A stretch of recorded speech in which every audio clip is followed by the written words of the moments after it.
स्वप्न असतं की मला हा चित्रपट दिग्दर्शक म्हणून करायचा.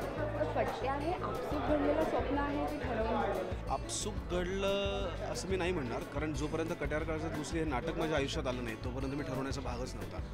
पण ते नाटक केल्यानंतर मात्र ते नाटक मी दिग्दर्शन करत असताना मला असं सतत वाटायचं की अरे हा खूप मोठा विषय दार्वेकर सरांनी लिहिला आहे आणि तो नाटकात अडकला आहे, तर ह्याच्यावरती चित्रपट आयुष्यात करता आलं पाहिजे असं एक डोक्यात होतं.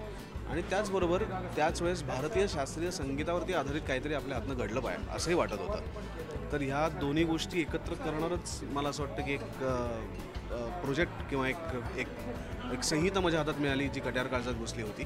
आणि मग त्याच्यावरती आम्ही काम करायला सुरुवात केली. मग एक एक लोक जुडते गए और कारवा बनता गया, तो तशी सगळी लोकं आली.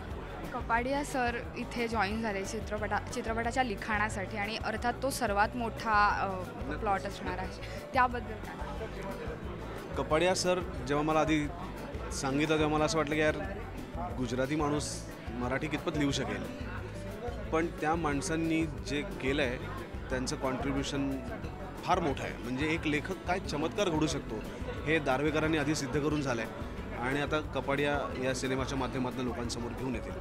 मला असं वाटतं की कपाडियांचं वैशिष्ट्य काय, तर मराठी सिनेमा करताना आपल्याला बजेटच्या इतक्या कन्स्टंट असतात की आपण एका चौकटीत अडकलेलो आहोत, आपण त्याच्या पलीकडचा विचार नाही करत. कारण आपल्या डोळ्यासमोर सतत बजेट असतात, ते चुकीचं आहे असंही मला म्हणायचं नाही आहे. कारण आपल्याकडे एक म्हण पण आहे ना की अंथरूण पाहून पाय पसरावेत. तर आपलं बजेटच जर आपण 1 कोटी 1.5 कोटीच्या आसपास आहे तर आपण तेवढाच विचार करावा जेवढं आपलं बजेट आहे.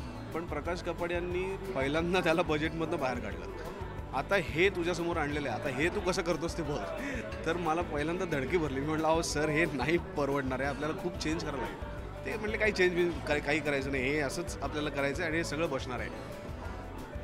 बरं, आता प्रकाश कपाड यांसारख्या माणसांनी स्क्रिप्ट लिहिल्यानंतर ते जेव्हा तुम्ही वाचतात तेव्हाच तुमच्या डोळ्यासमोर अख्खीचा अख्खा चित्रपट उभा राहतो आणि आपल्या हातात फक्त तेवढंच असतं की त्याला न्याय देणं. आणि मग अशी टीम तुमच्याबरोबर असेल तर मला असं वाटतं की ते न्याय देणं खूप सहज आणि चांगल्या पद्धतीने होतं. जसं हा चित्रपट बनवणं हा तुमचा लर्निंग एक्सपिरियन्स होता आणि मग तो आपसूक घडला असं म्हणायला काहीच हरकत नाही. तसंच शंकर सरांचं या चित्रपटात येणं हेही आपसूक होतं असं साधारण वाटतं, त्याबद्दल काय सांगा? कास्टिंग तसं आपसूकच होतं, कारण त्या दरम्यान आमच्या म्युझिकच्या सेटिंग सुरू झाल्या होत्या आणि पंडितजींच्या व्यक्तिरेखेसाठी काही लोक डोक्यात होती, ते अर्थात अभिनेते होते. पण नंतर एक दिवशी मला असं वाटलं की यार ज्या पंडितजींच्या मी शोधात आहे त्याच पंडितजींबरोबर मी गेले 6 महिने म्युझिकवरती काम करतो आहे आणि मी दुसरीकडे का बघतो आहे, म्हणजे काखेत कळताना गावाला वळसत तशी माझी काहीतरी अवस्था झाली. आणि जे पंडितजींचं कॅरेक्टर आहे तसं तंतोतंत स्वतःचं आयुष्य जगणारा एक माणूस माझ्याबरोबर आहे जो माझ्या टीममध्ये आहे, तर त्यांना का नाही विचारायचं? कारण फायनली काय आहे तर अभिनय ना, तर पण मला अभिनय तर नकोच आहे, मला अभिनयच नको आहे. कारण जो खरेपण आहे त्याचा अभिनय कसा करणार? तर तसं स्वतः जगणारा एक माणूस जर असेल तर त्याला अभिनय करण्याची गरजच नाही आहे. आणि तुम्ही त्यांचे डोळे बघा, या डोळ्यातली जी सच्चाई आहे ती कशी आणणार? सो मी त्यांना विचारलं, त्यांचा मोठेपण आहे की त्यांनी हो म्हटलं, त्यांनी ऑडिशन दिली. ती ऑडिशन त्यांच्यासाठी होती, माझ्यासाठी नव्हती, कारण माझ्या मनात मी केव्हाच त्यांना पंडितजी करून टाकलं होतं. आणि त्याच्यानंतर माझ्या टीममध्ये थोडंसं असं लोकांना वाटत होतं की करू शकतील का, अभिनय करू शकतील का. पण आय वॉज प्रिटी कॉन्फिडंट.